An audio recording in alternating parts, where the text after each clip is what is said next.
So, dito kami ngayon sa Uptown Mall. Kasi ngayon ko nagagawin yung pinapangarap kong gawin sa buhay ko. Sana may mangyari nga lang. Sana maging okay lahat. So, samahan nyo kami.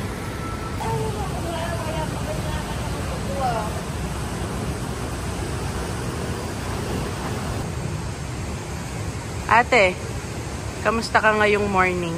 Nandito na tayo sa BGC. Oo, buti naman sinamahan mo kung walang sumasama sa akin.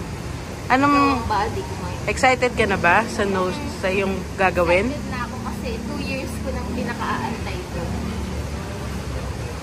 Ano masasabi mo sa mga comments ng iba tungkol sa nose mo?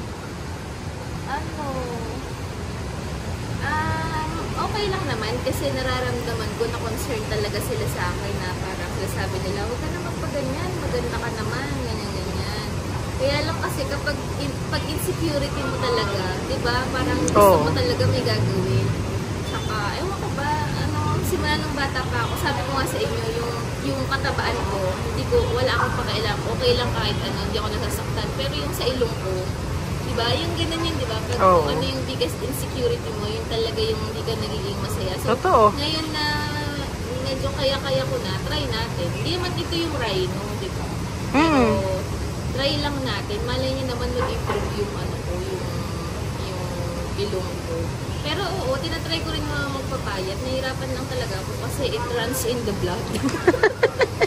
Hindi na ako, di ba, masyadong kumakain. Oo, kita-kita. Kumakain, pasubo-subo na lang ako, pero hindi pa rin talaga, ayaw pa rin. Pinapakita mo ba yung view, yung up-down? Oo, ang ganda nga eh. Diba?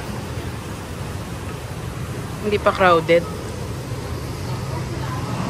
So, sa ano kasi, hindi ko alam, dito ko, yan, para parang nabasa ko bawal mag-camera sa loob. Sayang nga, naku, magagalit sabihin ko yan, ba't di mo na naman i-video? Isang content na naman yun. Sabi, wala nga, ayaw nga magpabidyo ng ayaw nga magpabidyo, magagawa mo. Diba? So, we will see. Pero tatanungin ko pa rin, syempre makulit tayo, tatanungin ko pa rin kung pwedeng mag-video. E di pag hindi, nga, wala na. So, ayun na, tara na, doon na.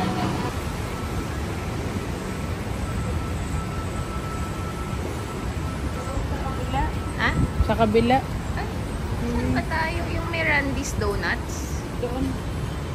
Tanong ko na lang sa guard. Hindi, nandito yun. Sel, ito oh.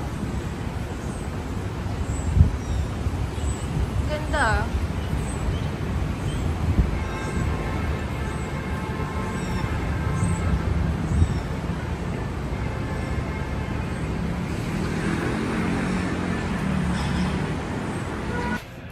Excited na ako. Ikaw? Oo. Magbobora yan bukas. Excited ka na din? Oo. Ikaw nga maglalaon yun eh. Magkaiba lang same beach. Oo. So, ayun. Kinonfirm ko, bawal nga daw mag-video. Sayang, pero okay lang. Happy pa din ako. And excited. Pero natatakot din ako kasi excited ka na ba for me? Oo. Kaso, sabi 30 minutes. Hintayin na lang ito sa baba. Para sige. Hindi na ako mag-ipay dito. Mas gusto mo dun sa baba? Sige, sige. So, hanap kami ng kainan ni Hazel. Kasi, wala pa yung doktor. Sabi, 30 minutes lang daw yung procedure. Tapos, ayun. So, mag-breakfast muna kami. Pala yung Uptown mo, guys. Ang ganda pala dito. Diba? So, dito daw gusto na Hazel. Saan na ito? Hindi ka nakapang 5.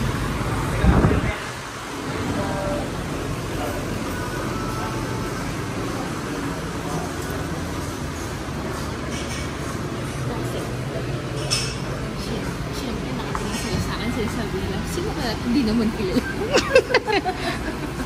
Hindi naman kilala. Sa Africa kasi sikat. Sabi niya, sino ka ito? Bakit binibidyohan? Hindi naman kilala.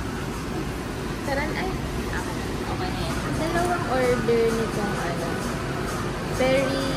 favorite plate tea. Yung yung una, ano sir? Yung bacon, mac and cheese. Tsaka fries. And cheese and fries. Tapos corn and carrots and mashed potato. Ako drinks. Yung drinks, isang bottomless iced tea. Sel, tama ba? Isang bottomless iced tea. Tapos yung isa, coffee. Only bacon, mac and cheese and fries and corn and pasta. Oo. How about yung sa sauce po? Choose po. Anong sauce mo, Sel? Ano? Thank you. Ano ba yung mga sauce? Ayan, no? Teka. Ako, i-ano natin. Ako, pakita. So, ayan daw yung ano. Yung mga sauce nila. Yan. Mamimili ka daw dyan. So, ito yung menu nila. Naku, wala na naman akong gana. Bakit ganun? 1 week na, hindi pa rin nakakapag-adjust yung ano ko, chan ko. May 2 na ngayon. And April 27 ako dumating. Hindi ko alam kung bakit, ganun pa rin yung chan ko. Pa yung kabilang part. Yan. Yan. So, peri-peri. Ganda dito guys. Sa gilid-gilid. Ay, ang cute naman ito. Sa gilid-gilid lang to ng ewan ko. Sa BGC. Hanapin nyo na lang. Ayan yun. Harap ng Uptown Mall na dito. Ang ganda diba? Coffee. Ang cute naman. Ipag ganyan. Si Hazel, bottomless iced tea. Siyempre makikiinom na lang ako sa kanya. Makikiinom na lang ako para tipid. Kinukuhanan mo na naman ako, no? Pakta ka. Kitang-kita din po. O ano naman. Mating na din yung sauce namin. Yung sa akin, yung garlic brew, tsaka hoisin sesame, kay Hazel, chili pepper, tsaka ano yung isa sa'yo, Sen? Sweet soy. Sweet soy. Dumating na yung food namin. So, sa akin, corn and carrots. Tapos, coleslaw. May kasama na palang rice. Tapos, kay Hazel, bacon, mac and cheese, tsaka fries. Hazel, wala ka nang gustong iba? Wala na. Okay na to. Ayaw na niya.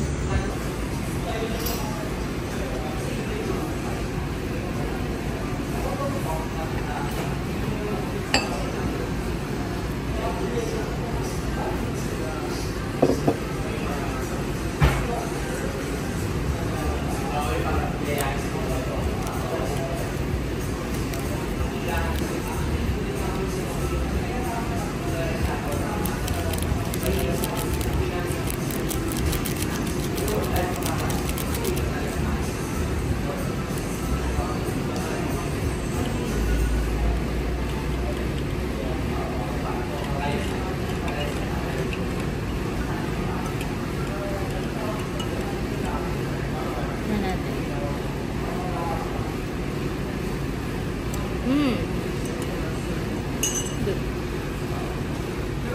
Sarap. Let's eat. Try natin yung soup.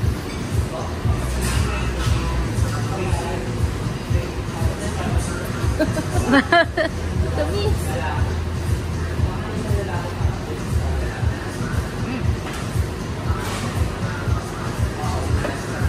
Wait lang. Anghang.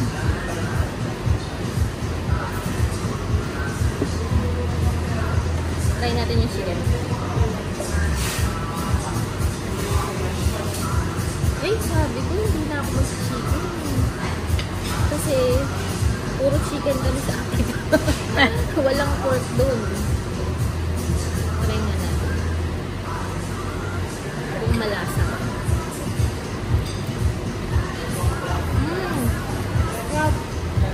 Try mo with sauce. Smoky. Hindi ako masasay. So, konti lang. With rice. Ang smoky ng flavor niya, ang sarap. Kahit kala mo, pag pwede mo, hindi masarap. Ang sarap. Sarap. Kain na. Ayan, time-lapse ko na naman. Kain na ako ng kain, ganyan. Tsaka habang kumakain, nag-usap kami ni Hazel. Si Hazel, pinsan ko siya. Sa side ng papa ko, and nag-iisa ko siyang pinsan. So, sobrang konti lang namin sa pamilya. Siya lang yung nag-iisa kong pinsan. Kasi dun sa side ng mama ko, marami akong pinsan. Pero sa side ng papa ko, siya lang ang pinsan ko. Tapos may isa kayo laging makikita na lagi namin kasama, yung partner niya, si Jelly. So, makikita niyo yun sa mga next na video. So, itong time na to guys, kailangan kong i-mute yung audio kasi may music. So, baka makapiright tayo.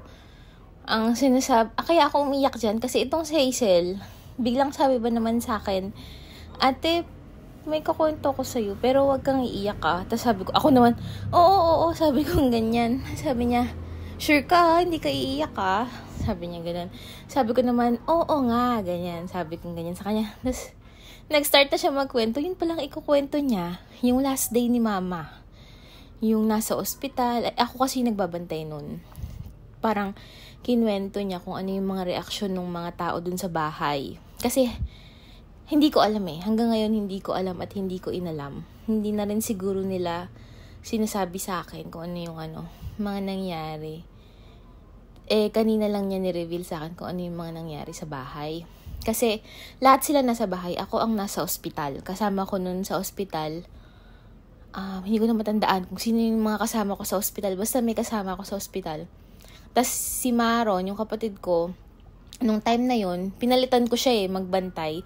So, siya yung nasa bahay nun, nung time na yon. Kakagaling lang niya dun sa ospital.